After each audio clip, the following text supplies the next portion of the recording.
Hello everyone, आपका स्वागत है एकलव्य ऑनलाइन क्लासेस के ऊपर। और यहाँ अपन बात कर रहे थे सर्कुलर मोशन क्लास 11, है ना। और अब तक इस टॉपिक के ऊपर 2 वीडियो बन चुके हैं। ये आपका 3rd पार्ट रहेगा इसके रिगार्डिंग। तो जो भी इसमें रिमेनिंग पोर्शन रह गया वो अपन आज कंप्लीट करने की कोशिश करेंगे ना। देखो, लास्ट टाइम पे मैं आपको याद दिलाऊं, अपन ने बात की थी relation between linear velocity and angular velocity, है ना, v equal to omega R. और वहां पे अपन एक क्वेश्चन भी किया था अच्छे वाला। आज देखो जो नेक्स्ट हम पढ़ रहे हैं अपन, that is angular acceleration. Angular acceleration, angular acceleration, इसका सिंबल रहेगा अल्फा। जैसे जो एंगुलर वेलोसिटी होती है वो किस में होती है, इन टर्म्स ऑफ ओमेगा। तो जो एंगुलर एक्सेलरेशन होगा that will be known as alpha, है ना। अच्छा, अब इसको समझने के लिए पहले आप ये देखो कि आपने पहले ये पढ़ रखा है कि what is the acceleration. Acceleration से आप फेमिलियर हो पहले से। एक्सेलरेशन आपको मैं याद दे रहा हूं, तो 1D के अंदर ये आया था आपका a इक्वल टू dv/dt। ये है लीनियर एक्सेलरेशन या ट्रांसलेटरी एक्सेलरेशन, और वो अपना था the rate of change of velocity is known as acceleration. But आज अपन बात करने वाले हैं एक डिफरेंट काइंड ऑफ एक्सेलरेशन के बारे में, जो आपका एंगुलर एक्सेलरेशन है ना, एंगुलर एक्सेलरेशन। तो देखो आप, ये सारी बातें यहाँ पर कैसे हो रही है, लीनियर, और अपन बात करना चाह रहे हैं कैसे, एंगुलर। तो देखो यहाँ पर a है तो यहाँ पर आपका आएगा अल्फा। अल्फा क्या आपका एंगुलर एक्सेलरेशन है, अल्फा। d/dt डिफरेंशिएशन होगा यहाँ पर। और बात करूं मैं v के बारे में, तो जो v होता है वो इस वाले मोशन में, सर्कुलर मोशन में या एंगुलर मोशन में, उसको अपन क्या बोलते हैं, ओमेगा बोलते हैं। मतलब कि इसका जो सिमिलर टर्म है वो ओमेगा है, और जो इसका सिमिलर टर्म है वो अपना अल्फा है। तो यहां से मालूम पड़ रहा है कि अल्फा इक्वल टू अपना आ जाएगा d/dt। ये आ गया formula of angular acceleration.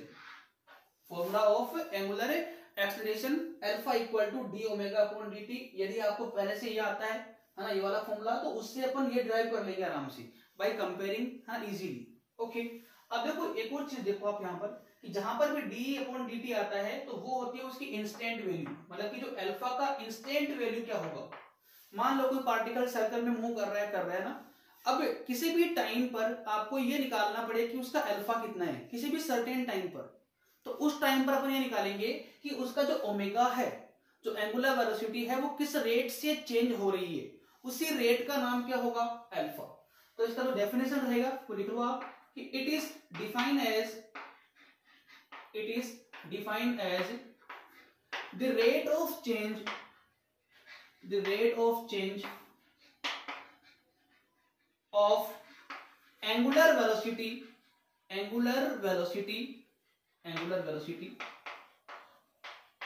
with respect to time, ठीक है। This is the definition. और इसको रटना नहीं है आपको, ये यहां से मालूम पड़ रहा है कि d/dt का मतलब भी क्या होता है, rate of change with respect to time. तो किसी भी पार्टिकल का जो सर्कुलर मोशन परफॉर्म कर रहा है, उसका जो ओमेगा है वो किस रेट से बढ़ रहा है या किस रेट से कम हो रहा है, उसको अपन बोलते हैं अल्फा। अच्छा, एक और चीज, मान लो कि ओमेगा कांस्टेंट है, कि जो ओमेगा है एंगुलर वेलोसिटी है वो कांस्टेंट है, वो चेंज नहीं हो रही, बार बार फिक्स है हर बार। तो उस केस में अल्फा विल बी 0, बिकॉज यदि आपका ओमेगा कांस्टेंट है तो कांस्टेंट का डिफरेंशिएशन कितना होता है, 0, है ना। तो ये बात समझ में आपको आनी चाहिए कि अल्फा कभी होगा कभी नहीं होगा। सर्कुलर मोशन में जो अल्फा है वो कई बार एग्जिस्ट करेगा, कई बार नहीं करेगा। This thing depends on type of motion, कि उस टाइम पे जो सर्कुलर मोशन हो रहा है वो कौन से टाइप का हो रहा है। यदि यूनिफॉर्म सर्कुलर मोशन हो रहा है तो वहां पे अल्फा 0 होगा। और इसके अलावा यदि जो मोशन है वो नॉन यूनिफॉर्म सर्कुलर मोशन हो तो उस टाइम पे आपका अल्फा कुछ ना कुछ तो होगा, नॉन 0 होगा ना।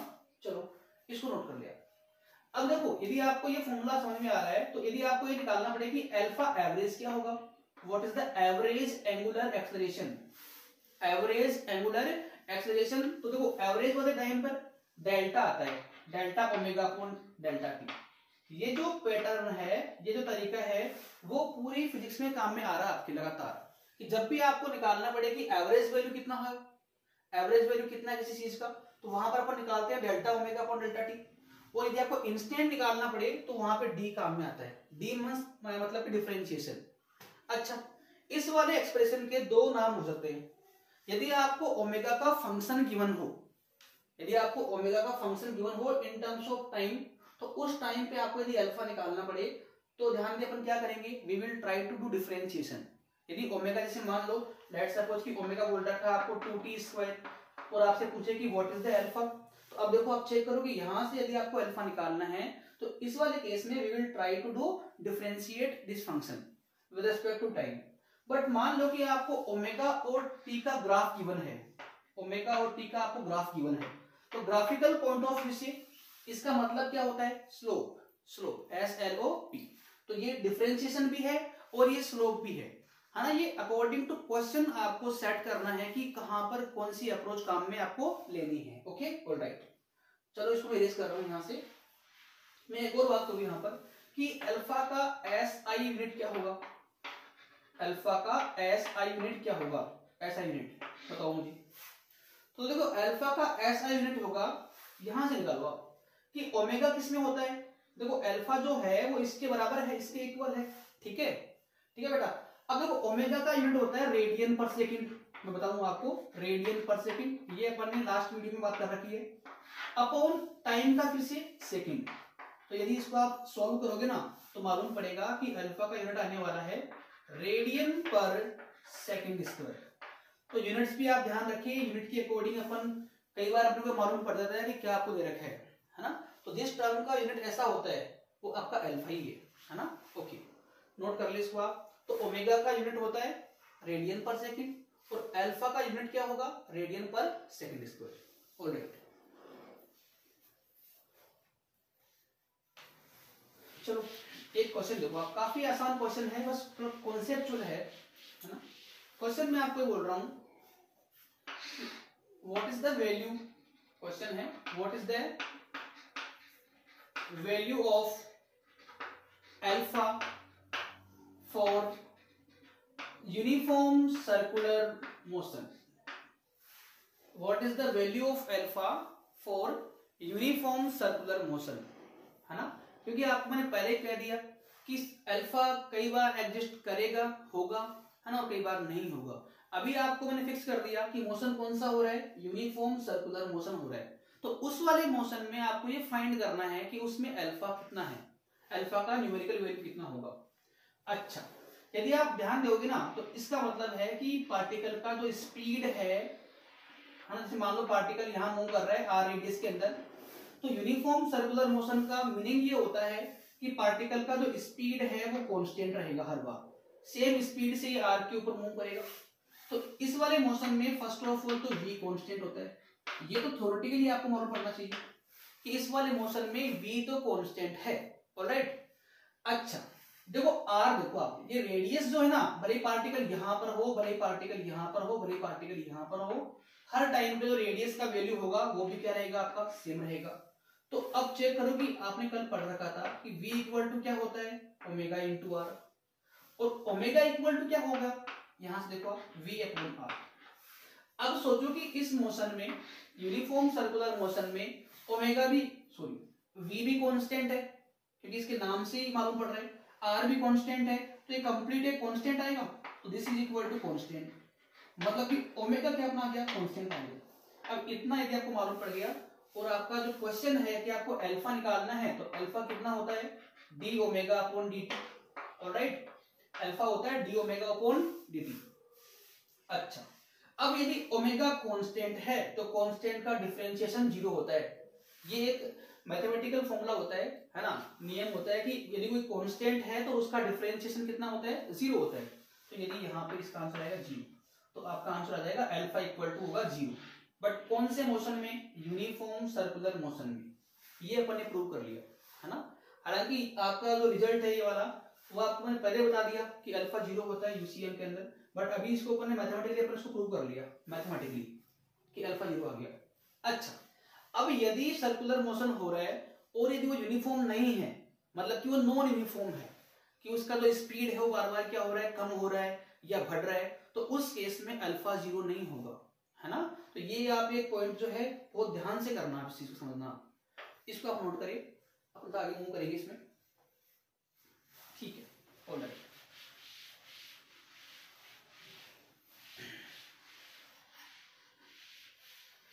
अब नेक्स्ट हेडिंग का नाम लगाओ आप, relation between relation between alpha and a. यहां पर अल्फा है एंगुलर एक्सेलरेशन, और जो ए है वो है लीनियर एक्सेलरेशन। ए क्या आपका? ए है लीनियर एक्सेलरेशन। एक मिनट, ऑलराइट, सब कुछ दिख रहा है आपको? ठीक है, तो ए है आपका लीनियर एक्सेलरेशन, या इसको आप बोल दो टेंजेंशियल एक्सेलरेशन। तो अल्फा में और ए में क्या रिलेशन होता है वो अपन ड्राइव करने की कोशिश करेंगे ना। इसके लिए डायग्राम बनाएंगे अपन फिर से। ये डायग्राम मान लो आप, ठीक है, ये पार्टिकल मान लो रेडियस आर में मूव कर रहा है, एक पार्टिकल जो यहां पर मूव कर रहा है बार बार। ओके, अब देखना एक बार आप यहां पे बहुत ध्यान से कि यदि इस पार्टिकल का स्पीड कांस्टेंट नहीं हो आर्क के ऊपर, चलने का स्पीड मान लो वेरिएबल है, मान लो कि यहाँ पे 4 मीटर पर सेकंड से मूव कर रहा है, फिर मान लो इसका स्पीड मान लो कितना हो गया 5 मीटर पर सेकंड हो गया, फिर मान लो कितना हो गया 6 मीटर पर सेकंड हो गया, तो इस पार्टिकल का जो स्पीड है वो कांस्टेंट नहीं हो रहा। अब यदि इसका स्पीड कांस्टेंट नहीं है तो डेफिनेटली यहाँ पर एक एक्सेलरेशन भी आएगा टेंजेंट के ऊपर, उसको बोलते हैं अपन टेंजेंशियल एक्सेलरेशन। पता है क्या आपको कि यदि पार्टिकल की वेलोसिटी बार बार चेंज होती है तो वहां पर एक और टर्म प्ले में आती है, उसको अपन बोलते हैं एक्सेलरेशन। तो ये AT होगा, ATT यहां पर बोल रहा है टेंजेंशियल को।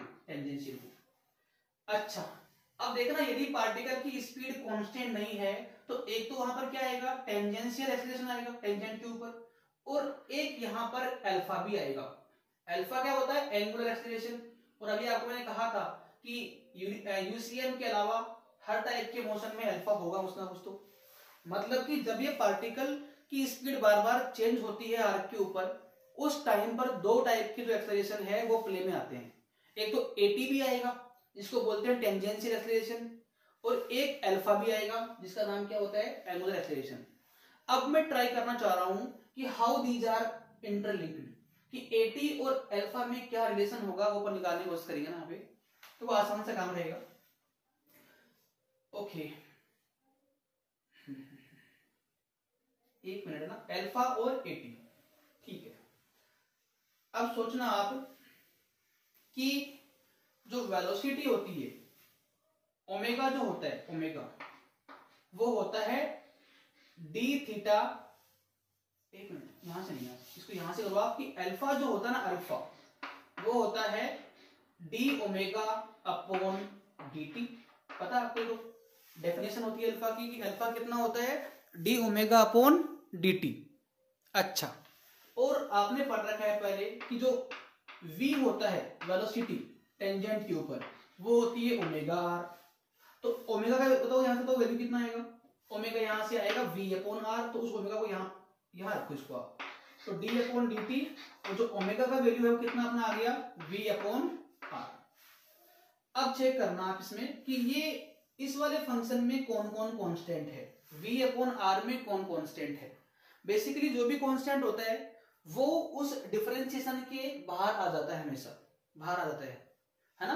तो अब चेक करो कि पार्टिकल जब ऐसे मूव कर रहा है आर्क के ऊपर, तो उस टाइम पर इन दोनों में से कौन सा पैरामीटर कांस्टेंट है।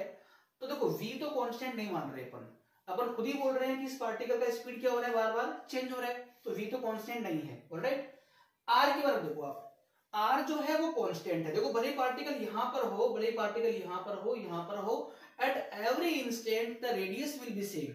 That's why इसमें जो 1/r है, इस पूरे एक्सप्रेशन में जो 1/r है वो कांस्टेंट है, और जो भी कांस्टेंट होगा that can taken out from the differentiation। तो मैंने 1/r को बाहर निकाल लिया, अंदर कौन रह गया? dv upon dt।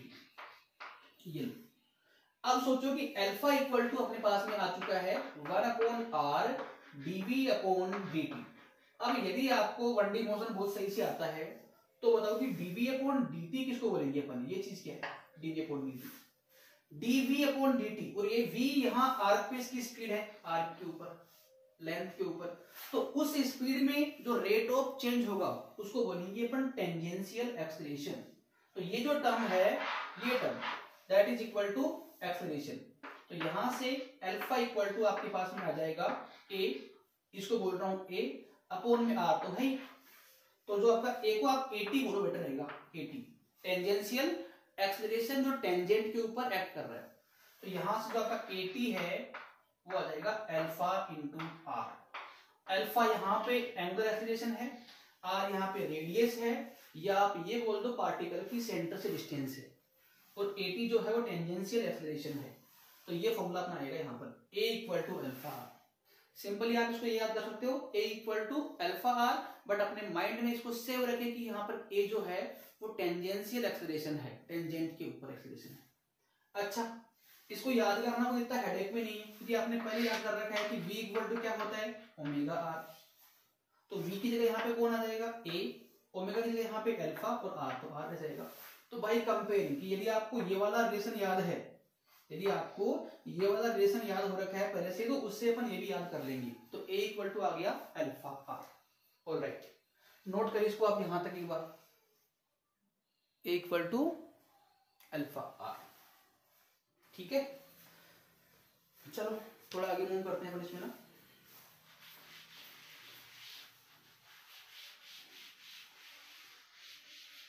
तो जितने फॉर्मूले यहां पर आ रहे हैं, जितनी डेफिनेशंस यहां पर आ रही है, this all are very important, क्योंकि क्वेश्चंस है ना, अच्छे वाले क्वेश्चन सॉल्व करने के लिए आपका जो कॉन्सेप्ट है वो आपके ना बहुत सेवन चाहिए कॉन्सेप्ट। तो इसीलिए मैं हर चीज को बहुत ढंग से बहुत आराम से बता रहा हूँ आपको कि कौन सा फॉर्मूला कहाँ पर काम में आएगा, कौन सा रिलेशन कैसे अपन ड्राइव करेंगे। तो सारी बातें आप समझ के नोट करें इनको आप। और फिर भी यदि कोई दिक्कत आपको आ रही है कहीं पर भी, तो आप कमेंट सेक्शन में उस चीज को बताइए मेरे को आप। ओके, अच्छा अब देखो, अभी अपन ने पढ़ा कि a इक्वल टू, या आप बेटर रहेगा देखो 80 इक्वल टू अल्फा आर। ये दोनों एक जैसे नहीं है, एक जैसे आपको लग रहे हैं बट एक नहीं है, दोनों क्वांटिटीज अलग अलग है। अल्फा है एंगुलर एक्सेलरेशन जो ओमेगा के रेट होने का, चेंज होने का रेट है, और आर तो उस पार्टिकल का डिस्टेंस है सेंटर से।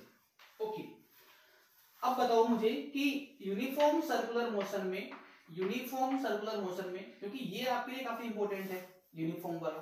हालांकि अभी जो अपन पढ़ रहे हैं अपन सब कुछ कंबाइनली पढ़ रहे हैं, अपन कॉमनली पढ़ रहे हैं अपन, क्योंकि कहाँ डिफरेंस क्रिएट होता है ये अपन ने पहले बात कर ली कि यूनिफॉर्म सर्कुलर मोशन में जो पार्टिकल की स्पीड है वो कांस्टेंट रहती है, और यदि पार्टिकल की स्पीड कांस्टेंट नहीं है तो उसका नाम क्या होगा, नॉन यूनिफॉर्म सर्कुलर मोशन। तो जो भी बातें कर रहे हैं these all are common for both type of motion. अब यूनिफॉर्म सर्कुलर मोशन की बात करें तो अभी आपको मैंने क्वेश्चन करवाया था कि इस वाले मोशन के लिए अल्फा कितना होता है 0, इसमें अल्फा कितना होता है 0। अब यदि अल्फा 0 हो गया तो बताओ कि यूनिफॉर्म सर्कुलर मोशन में 80 का वैल्यू कितना आएगा 80। तो 80 इक्वल टू होता है अल्फा इंटू आर। अल्फा का वैल्यू 0 हो गया तो 0 इंटू आर करो, this will be equal to 0। तो ये भी एक काम का पॉइंट है, काफी इंपॉर्टेंट कॉन्सेप्ट है कि यूनिफॉर्म सर्कुलर मोशन में अल्फा भी 0 होता है और जो टेंजेंशियल एक्सेलरेशन है वो भी क्या होता है 0 होता है। और यदि मोशन यूनिफॉर्म सर्कुलर मोशन नहीं है, इसके अलावा और कोई दूसरा मोशन है, तो वहां पर अल्फा भी आपका नॉन जीरो होगा, और यदि अल्फा नॉन जीरो हो गया देन डेफिनेटली 80 भी आपका क्या रहेगा उसमें नॉन जीरो रहेगा। ये आप नोट डाल ले, है ना, इसको नोट बना लिया नोट, क्योंकि बिना नोट के आप कुछ काम नहीं करते हो ना, इसको आप नोट बना लिया, इंपॉर्टेंट नोट ये वाला। चलो मूविंग फॉरवर्ड, एक और चीज देखो आप आज ना, अभी आई थिंक कि इस वाले चैप्टर पे या इस वाले टॉपिक के ऊपर एक और दो वीडियो और बन सकते हैं, इसके अलावा ये भी इसको इंक्लूड करते हुए एक और बन सकता है नेक्स्ट वाला पार्ट 4। हाँ, आज तो किसी हालत में पूरा नहीं हो गई क्योंकि काफी ब्रॉड टॉपिक है वाला, है ना, और आईआईटीज में तो क्वेश्चन जब आएंगे इसके तो काफी कॉन्सेप्चुअल क्वेश्चन आते हैं, काफी लेंथी क्वेश्चन आते हैं, तो उनके लिए इसके बिल्कुल बारीकी से नॉलेज होना आपको बहुत जरूरी है इसके बारे में। अच्छा, अब देखो मैं आपको लिखवा रहा हूं यहाँ पे, एक मिनट ना, 1 सेकेंड ना, आपको होल्ड करिए। अभी क्या पढ़ना है अपने को, इसमें है ही नहीं, चलो कोई बात नहीं। देखो जैसे मैं आपको याद दिलाऊं कि ट्रांसलेटरी मोशन में या 1D मोशन में, है ना, आपने पढ़ रखा है कि v इक्वल टू होता है u प्लस at, है ना, इसको बोलते हैं इक्वेशन ऑफ मोशन या काइनेमेटिक्स इक्वेशन। एक था s equal to ut plus half at square, एक पढ़ रखा है आपने v square equal to u square plus 2as। ये तीन जो इक्वेशन है इनको बोलते हैं रामबाण, है है ना, रामबाण। मतलब कि बहुत सारे क्वेश्चंस आप यहां से कर सकते हो, बट इन इक्वेशंस की एक कंडीशन भी होती है कि ये ओनली कब अपन अप्लाई करेंगे। तो मैं आपको यहाँ लिखवा दूं, वैसे आपको मालूम होगा कि जब भी आपका जो एक्सेलरेशन है वो कांस्टेंट हो, यूनिफॉर्म हो, तभी ये इक्वेशन काम में आएगी। और इनका नाम होता है equation of motion. Equation of motion तीन होती है, v equal to u plus a t, s equal to u t plus half a t square, और v square equal to u square plus 2ax। इनको use करने के लिए कि कब ये एप्लीकेबल होगी क्वेश्चन में, उसकी कंडीशन एक ही है कि जो एक्सेलरेशन है उसका वैल्यू यदि कांस्टेंट है थ्रू आउट दी मोशन, तो उस टाइम पर you can go through this equation. अब ऐसी इक्वेशंस ये होती है 1D के लिए, है ना, 1D या 2D में ना ऐसे काम आएगी। बट आज अपन बात कर रहे हैं equation of circular motion. Circular motion देखो क्या इसका इंपॉर्टेंस रहेगा, तो कैसे यहाँ पे बातें ना आपकी डिफरेंट होगी पहले से। इसके कॉरस्पॉन्डिंग इसी के सिमिलर यहाँ में कुछ लिखने वाला हूं। अच्छा, थोड़ा उसको लिखने से पहले आप मुझे बताओ कि इसमें u क्या होता है। तो आपको मालूम होगा कि u होता है जर्नी की स्टार्टिंग की वेलोसिटी, पार्टिकल की स्टार्टिंग की वेलोसिटी, और जो a है वो है एक्सेलरेशन पार्टिकल के मोशन में, और t है टाइम कोई भी। तो यदि पार्टिकल की स्टार्टिंग की वेलोसिटी u है ना, और यदि पार्टिकल आपका एक्सेलरेट हो रहा है तो टाइम t बाद में उसकी वेलोसिटी v हो जाएगी। तो v होती है फाइनल वेलोसिटी, फाइनल वेलोसिटी। इसी प्रकार से बाकी यहाँ तो सब कुछ सेम रहेगा। एक और चीज है नई वाली s। s यहाँ पर स्पीड नहीं है। बहुत सारे बच्चों को ना ये मिसकॉन्सेप्ट रहता है कि जो s है वो स्पीड है।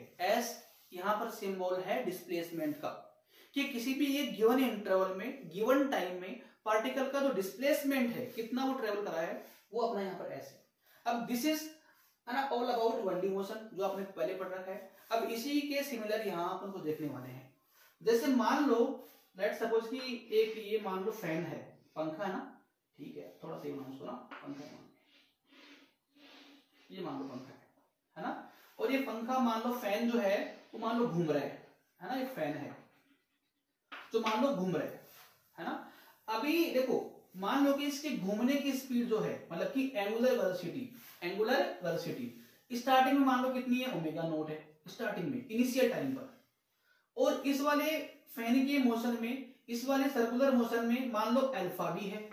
अल्फा है rate of change of velocity, या आप बोल दो कि ये है एंगुलर एक्सेलरेशन। अब यदि एंगुलर एक्सेलरेशन रहेगा तो उसका जो ओमेगा है वो बार बार क्या होगा, इंक्रीज होगा या डिक्रीज होगा, चेंज तो होगा बार बार।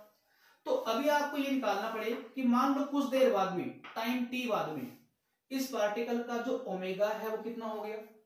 मतलब कि स्टार्टिंग का आपको मान लो गिवन है ओमेगा नॉट है।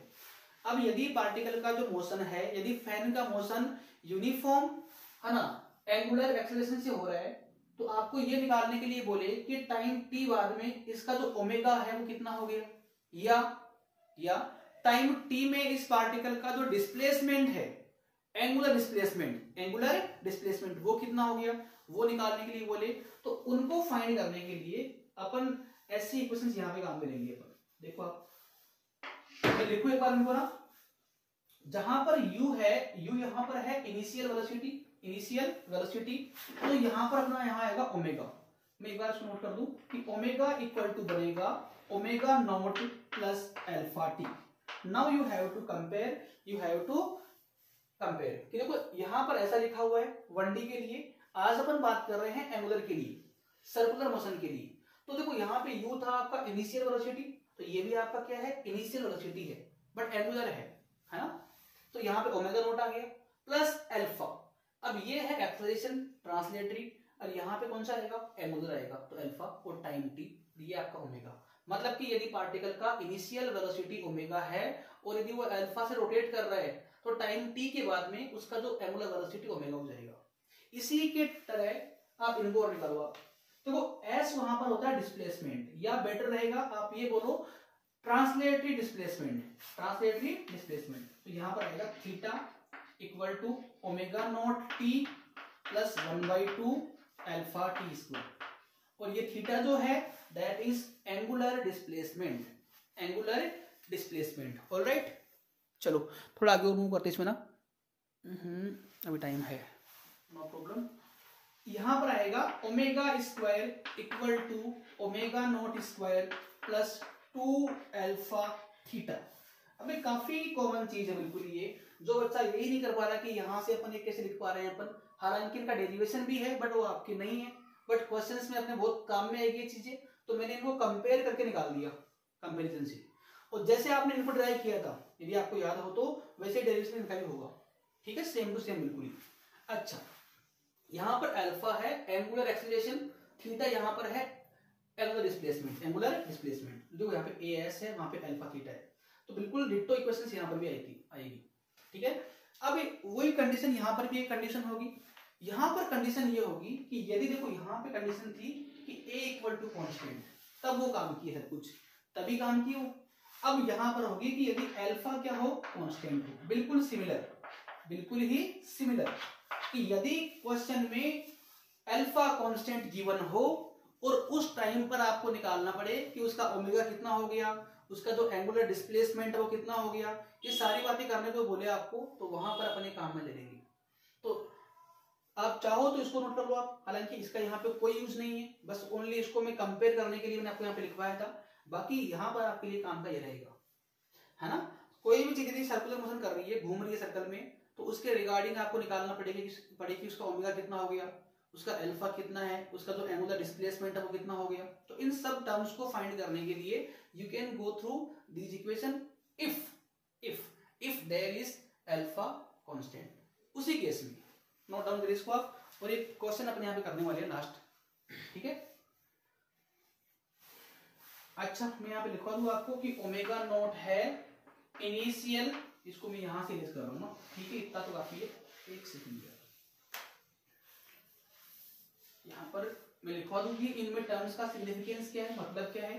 तो ओमेगा नॉट है initial angular velocity, initial angular velocity, ये है ओमेगा नॉट। जो अल्फा है वो है angular acceleration, angular acceleration, alright, and T है कोई certain time interval, certain time, और ओमेगा है final velocity, final angular velocity, बाद की, कुछ देर बाद में, और जो थीटा है वो आपका है एंगुलर डिस्प्लेसमेंट, एंगुलर डिस्प्लेसमेंट, ठीक है ना। ये इनके मतलब हो गए, इनको आप नोट कर ले एक बार के लिए, या इसका आप स्क्रीनशॉट ले ले फटाफट से ना। आई विल मूव फर्दर, ठीक है, अभी तो 5 मिनट हो रहे हैं मेरे पास में, नो प्रॉब्लम। एक क्वेश्चन करेंगे तो आपको इसमें मजा आएगा पक्का, है ना, कि क्वेश्चन करते हैं इसके रिगार्डिंग, मालूम पड़ेगा आपको। क्वेश्चन ये है, देखो आप, F N start from rest, start from rest with angular acceleration, with angular acceleration, क्या मान लो इसको आप, ठीक है, कुछ भी मान लो आप, 4 pi radian per second square, ये उसके अल्फा का वैल्यू है, 4 pi radian per second square, okay. Then find angular velocity, then find angular velocity, है ना, at t equal to 4 second, and also find number of revolution completed in this interval, this is the question. First of all, try to do at your end, and later on you can check from you also कि देखो इसमें question में क्या given है, क्या निकालना है, कौन सी अप्रोच काम में आएगी, सारी बातें आप जस्टिफाई करें एक बार के लिए, और इस क्वेश्चन को वीडियो को पॉज करके आप खुद के एंड से ट्राई करें, और यदि आप कहीं अटकते हो तो उसके बाद में आप चेक करना मेरा सॉल्यूशन, देखना कहाँ आप गलती कर रहे हो ना, उतार दो उसको आप, सब कुछ गिवन है, आपको जो फाइंड करना देखो आप इसमें, है ना। चलो देखो इसमें कि एक फैन है, एक पंखा है, है ना, वो स्टार्ट हो रहा है रेस्ट से। अब यहाँ पर ये जो लाइन है काफी इंपॉर्टेंट है, स्टार्टिंग फ्रॉम रेस्ट, मतलब कि स्टार्टिंग में वो रेस्ट पर है। अब रेस्ट पे होगा तो उसका जो ओमेगा होगा स्टार्टिंग का इनिशियल, वो कितना मानना पड़ेगा आपको, 0। स्टार्टिंग फ्रॉम रेस्ट मतलब कि जर्नी की स्टार्टिंग में फैन जो है वो रेस्ट पर है, and that's why omega naught will be 0।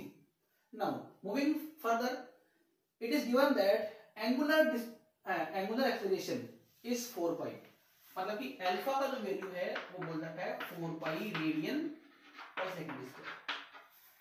Alright, आपसे बात की है उसने कि t इक्वल टू 4 सेकंड बाद में, मतलब कि टाइम जो है वो कितना बोल रखा है आपको, इंटरवल 4 सेकंड का। तो 4 सेकंड बाद में उसका जो ओमेगा है मतलब कि एंगुलर वेलोसिटी, वो फाइंड करना आपको, और ये भी फाइंड करना है कि इसी 4 सेकंड में वो कितने नंबर ऑफ रिवॉल्यूशन उसने कंप्लीट किए, नंबर ऑफ रिवॉल्यूशन मतलब कि साइकिल, चक्कर कितने पूरे किए ना, ये एक क्वेश्चन है। तो these 3 are given data and these 2 are the wanted options, necessary option है ना कि इनके आंसर क्या आएंगे। अब देखो पहली बात तो यहाँ पर ओमेगा की बात हो रही है, तो आपको पता है कि यहाँ पर जो अल्फा है वो कांस्टेंट है, दिख रहा है आपको, अल्फा जो है हर बार 4 पाई रहेगा, कांस्टेंट है। और यदि अल्फा कांस्टेंट है तो जो 3 रामबाण होते हैं, है ना, 3 इक्वेशन जो होती है ना, वो आप यहाँ पे काम में ले सकते हो। तो फर्स्ट पार्ट काफी आसान है आई थिंक। पहला इक्वेशन काम में लो, omega equal to omega naught plus alpha t. Omega naught कितना है, 0 है, बिकॉज फैन जो है वो स्टार्टिंग में कहां पर, रेस्ट के ऊपर है, तो 0 प्लस अल्फा, अल्फा बोल रखा है आपको 4 पाई इंटू टाइम मतलब कि 4 सेकेंड, तो जो ओमेगा बन जाएगा उसका वो आ जाएगा 16 पाई रेडियन पर सेकेंड, मतलब कि 4 सेकेंड बाद में उस पंखे के घूमने की रेट जो है, उसके घूमने की जो रेट होगी ओमेगा जो होगा वो 16 पाई हो जाएगा, 16 पाई। जो फैन स्टार्टिंग में रेस्ट पर था उसमें अल्फा होने की वजह से 4 सेकंड बाद में उसका जो घूमने का स्पीड है ओमेगा जो है that became 16 pi. This is the answer of first part. Now moving to second part. देखो ये सॉल्यूशन है फर्स्ट पार्ट का। सेकंड पार्ट की मैंने बात करी तो देखो यहां पर उसने बोला है आपको कि आपको ये फाइंड करना है नंबर ऑफ रिवॉल्यूशन, मतलब कि इसी 4 सेकंड में पार्टिकल जो है, जो फैन है, वो कितनी बार घूम गया, कितने राउंड उसने कंप्लीट किए हैं, आपको ये निकालना है। अब ये थोड़ा बहुत ट्रिकी है, थोड़ा सा ट्रिकी है कि जैसे मान लो लेट सपोज मैं आपको बोलूं कि पार्टिकल का जो एंगुलर डिस्प्लेसमेंट है मान लो कितना है, 2 पाई है, मान लो फॉर एग्जांपल 2 पाई है क्या एंगुलर डिस्प्लेसमेंट। तो यहां से क्या आपको मालूम पड़ रहा है कि यदि पार्टिकल का एंगुलर डिस्प्लेसमेंट 2 पाई होगा तो मतलब कि वो एक बार घूम चुका है, क्योंकि एक साइकिल का जो डिस्प्लेसमेंट होता है वो कितना मानते हैं अपन, 2 पाई मानते, क्या होता है इतना ही। यदि पार्टिकल मान लो 4 पाई घूम गया, 4 पाई एंगल से मान लो घूम गया 4 पाई, तो इसका मीनिंग ये होगा कि अब की बार ये पार्टिकल 2 बार घूम चुका है। यदि ये 6 पाई हो तो कितनी बार घूम चुका है, 3 बार। मतलब कि यदि बेटा बाहर जाओ बड़े, मतलब कि यदि आपको इस क्वेश्चन में ये मालूम पड़ जाए कि उसका जो एंगुलर डिस्प्लेसमेंट है थीटा वो कितना है, तो अपन आराम से निकालेंगे कि कितने बार घूम के आए। जैसे यहाँ देखो निकाल पा रहे हैं अपन कि 4 पाई का मतलब है 2 बार घूम गया, 6 पाई का मतलब क्या है 3 बार घूम गया, 3 साइकिल पूरे हो गए। तो भले ही आपको निकालना यहाँ पे नंबर ऑफ रिवॉल्यूशन है, बट वो चीज आपको बाद में मालूम पड़ेगी। पहले आप ये निकालो कि इसी 4 सेकंड में पार्टिकल का जो एंगुलर डिस्प्लेसमेंट है वो कितना होगा, थीटा कितना होगा, तो ये निकालते पहले पर, है ना। ये कॉन्सेप्ट काफी इंपॉर्टेंट था कि नंबर ऑफ रिवॉल्यूशन जो होते हैं वो आपको मालूम पड़ता है थीटा के अनुसार, थीटा के अकॉर्डिंग। चलो सेकंड देखते हैं। थीटा इक्वल टू बन जाएगा आपका omega naught T plus 1/2 alpha T square. ये है इक्वेशन ऑफ मोशन सेकंड वाली। अब यहाँ पर आप आराम से आप इनकी वैल्यू पुट करो। Omega naught is given that is equal to 0, so this will be equal to 0 plus 1/2 and the value of alpha is given that 4 pi and value of time is also given that is 4 second, so here will be 4 square. After solving it you will get that theta will be equal to, this will be equal to I think 68 32 pi 32 pi radian, it means कि in this interval the particle have completed 32 pi radian displacement. Now अब check करो कि इस displacement से आप क्या ये मालूम कर सकते हो क्या कि पार्टिकल ने कितने साइकिल कंप्लीट किए। तो देखो 2 पाई रेडियन में साइकिल होता है 1, 4 पाई में कितना होगा 2, तो बताओ कि 32 पाई में कितना होगा। तो I think this is very easy, 16 है ना। तो नंबर ऑफ जो रिवोल्यूशन होगा, नंबर ऑफ रिवोल्यूशन साइकिल वो होता है थीटा अपॉन 2 पाई। या तो आप फॉर्मूला याद कर लो, कोई दिक्कत नहीं है, थीटा अपॉन 2 पाई। या वैसे मालूम पड़ रहा है थीटा अपना कितना आ गया इसमें 32 पाई आ गया, अपॉन कितना आएगा 2 पाई, तो कितना आ गया 16 साइकिल। मतलब कि इस इंटरवल में इस 4 सेकंड के दौरान पार्टिकल जो है वो 16 साइकिल पूरे कर देगा अपने। ठीक है, ऑलराइट, आज के लिए इतना काफी है। यदि कोई आपको डाउट आ रहा है कहीं पर भी तो please mention in comment section, I will try my best to reply you. Okay, bye bye, take care.